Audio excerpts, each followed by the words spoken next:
Родена съм в горното Мея до 1922 година. Много съм много оцелил, че пръв братовчет на таткове, който они двамата са от брат и сестър деца.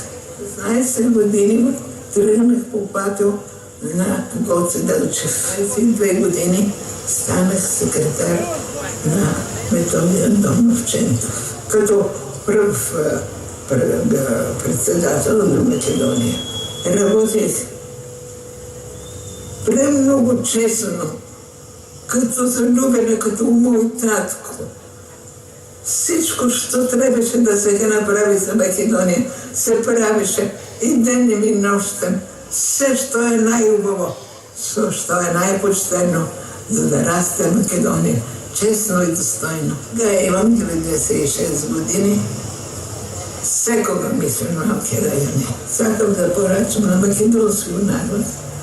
Да, мама, секайте и чувайте за век и веков Македония.